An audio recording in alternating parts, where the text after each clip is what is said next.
حضرت نعمان بن بشیر رضی اللہ تعالیٰ عنہ آپ راوی ہیں، آپ فرماتے ہیں تاجدار کائنات صلی اللہ علیہ وآلہ وسلم نے ارشاد فرمایا جو شخص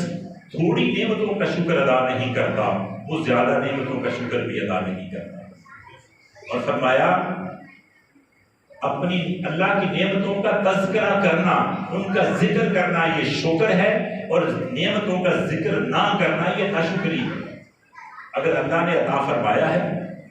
اللہ نے نعمتیں دی ہیں، وہ کم ہیں یا زیادہ ہیں، وہ لوگوں کے سامنے بتاؤ کہ اللہ کا مجھ پر کرم ہے، اللہ کا احسان ہے، اللہ نے اپنا گھر عطا فرمایا ہے، اللہ نے بہن بھائی عطا فرمائے ہیں، اللہ نے مجھے دولت عطا فرمائی ہے، اپنا کاروبار دیا ہے، اللہ نے بیٹے دیے ہیں، اللہ نے عزیز و اقارب عطا فرمائے ہیں۔ ارے جو کچھ بھی نعمتیں ہیں ان کو تحدیث نعمت کے لیے بیان کرتے رہو، اللہ رب العزت تمہاری ان نعمتوں میں اضافہ فرماتے ہیں۔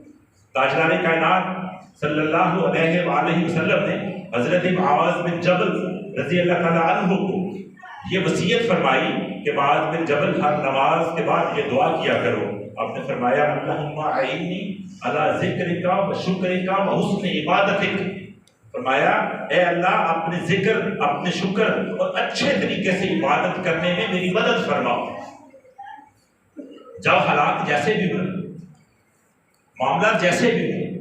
اللہ سے ہر وقت مدد مانگتے رہا کرو۔ ہم اپنی مرضی سے نہ تو اس کا شکر ادا کر سکتے ہیں، اپنی مرضی سے نہ ہم اللہ کی عبادت کر سکتے ہیں، اپنی مرضی سے ہم اللہ کا ذکر نہیں کر سکتے۔ اللہ کے بندو اللہ رب العزت سے یہ نیک اعمال کرنے کے لیے مدد مانگتے رہا کرو تاکہ اللہ رب العزت ہماری مشکلوں کو آسان فرما دے۔